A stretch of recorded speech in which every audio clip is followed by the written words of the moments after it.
नमस्कार दोस्तों, मैं मृत्युंजय आपका स्वागत करता हूं हमारे इस चैनल सटीक परामर्श में। और देखिए, हमने जीएसटी से रिलेटेड वीडियोस बना के डाला था कि किस तरीके से जीएसटी का नया नियम आया है और किस तरीके से आपके बिजनेस को प्रभावित कर सकता है, या क्या क्या प्रिपरेशन या डॉक्यूमेंटेशन आपको रखना है ताकि आपको कोई प्रॉब्लम ना आए।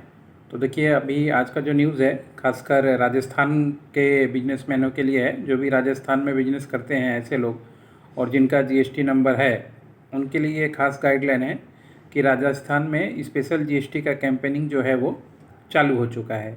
इसमें क्या है कि लगभग 50 जुर्माना का भी बात किया गया है और 10 ऐसे पॉइंट हैं जिसको आपको ख्याल में रखना पड़ेगा।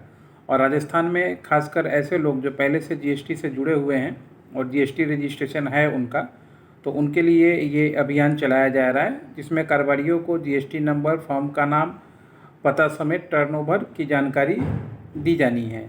और यह अभियान अगले 2 महीने तक चलेगा, यानी 2 महीने तक जो भी पंजीकृत करदाता है, यानी जो भी टैक्स पेयर हैं जीएसटी के अंडर में, उनका ही कागज़ का जो है जांच पड़ताल किया जाएगा।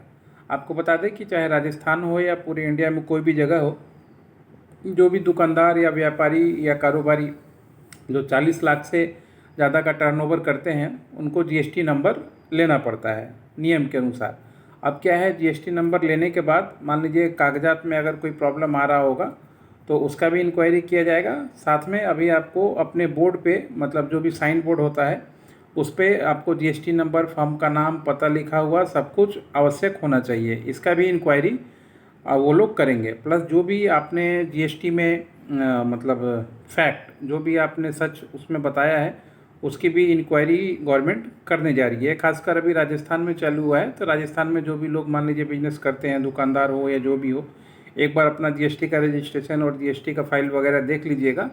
क्योंकि अगर ऐसा मान लीजिए कोई भी मिसलीडिंग इन्फॉर्मेशन या कुछ भी पाया जाता है, तो लगभग गवर्नमेंट के पास है कि 50,000 रुपये तक का जुर्माना वो कर सकती है। आपको किन बातों का ख्याल रखना है, 10 बातों का हम लोग एक बार थोड़ा बता दें आपको, ताकि मान लीजिए आपको समझने में कोई दिक्कत ना आए, काम करने में कोई दिक्कत ना आए। अगर कोई मान लीजिए पॉइंट लैकिंग भी करता है तो आप उसको कर पाइए।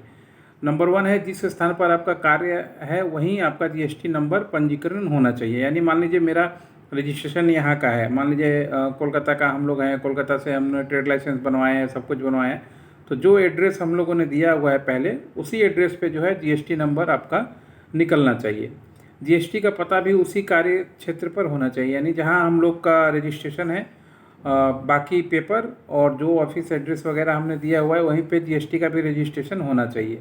जीएसटी धारक तथा व्यापारी के घर, ऑफिस का पता सही होना चाहिए, यानी जो भी आपने उसमें डिटेल्स दिया है, चाहे वो नाम हो, पता हो, एड्रेस हो, सब कुछ आपका सही होना चाहिए। कोई भी गलत इन्फॉर्मेशन उसमें नहीं होना चाहिए। व्यापार कहीं दूसरी जगह पर चल रहा हो तो अतिरिक्त पते के रूप में उसे भी जुड़वा दें। यानी मान लीजिए अगर आपका ऑफिस यहाँ पे रजिस्ट्रेशन है और कहीं और भी आप काम कर रहे हैं, तो आपको क्या करना होगा, एडिशनल एड्रेस जो उसमें दिया रहता है उसमें आपको एड्रेस का जो अपना ऐड होता है वो करवाना पड़ता है। ऑफिस के विजिट के समय आपका व्यापार जीएसटी लाइसेंस में दर्ज पते पर हो, यानी ऑफिस टाइम में जब आप काम कर रहे हो तो उस एड्रेस पे आपका कोई आदमी होना चाहिए, ये है। और कार्यक्षेत्र पर जीएसटी बोर्ड का लगा होना बहुत आवश्यक है, यानी जहाँ भी आप काम कर रहे हो, चाहे एक्स्ट्रा ऑफिस हो या मान लीजिए आपका जो एड्रेस मेन एड्रेस हो रजिस्ट्रेशन में या कंपनी एक्ट में या जो भी, वहाँ पे आपका साइन बोर्ड होना चाहिए। और व्यापार संचालित हो की जगह बगैर किसी पूर्व सूचना के बंद नहीं होना चाहिए। यानी मान लीजिए आपने काम कर रहे हैं, ठीक है, और विदाउट कोई इन्फॉर्मेशन ही 1 महीने से बंद करके चले गए, तो वो भी नहीं होना चाहिए। क्योंकि मान लीजिए जब भी जीएसटी का या ऐसा कोई पेपर या चीज़ आएगा तो बंद मिला तो आपके लिए दिक्कत हो सकती है। और 1 अगस्त से नए नियम लागू हो सकते हैं। कारोबार का पिछले टर्नओवर 5 करोड़ से ज़्यादा हो तो उसमें ई इनवॉइस भी बनाना होगा। यानी अगर मान लीजिए अगर 5 करोड़ से ज़्यादा आपका टर्नओवर है तो आपको ई इनवॉइस बना के देना होगा। और खातों को व्यवस्थित रखें। ऑडिट के बाद हर महीने या 3 महीने पर अपना जीएसटी रिटर्न भरें। जैसा भी आपका मोड है, बहुत से लोग महीने मंथली भरते हैं, बहुत से लोग आपका क्वार्टरली भरते हैं, बहुत से लोग 6 मंथ पे टर्नओवर अपना जमा करते हैं। तो इन बातों का आपको ख्याल रखना है, करना है। और ऐसा नहीं होने पर जीएसटी पंजीकरण रद्द हो सकता है तथा फर्म को 50,000 रुपये तक का जुर्माना भरना पड़ सकता है।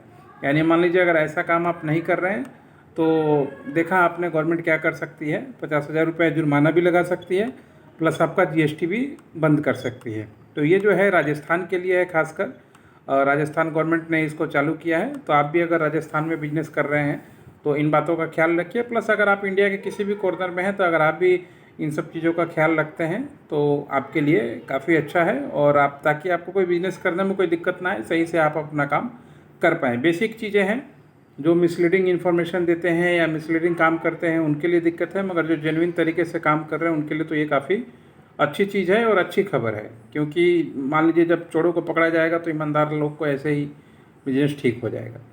आशा करता हूँ दोस्तों इस तरीके का जो भी अपडेट है गवर्नमेंट से रिलेटेड या बिजनेस से रिलेटेड हम आपको जानकारी देंगे, और इस चैनल पे बने रहिए। आपको अलग अलग बिजनेस के बारे में, लाइसेंस के बारे में, कैसे बिजनेस करना है, सबके बारे में हम लोग जानकारी देते रहते हैं। आज के लिए इतना ही।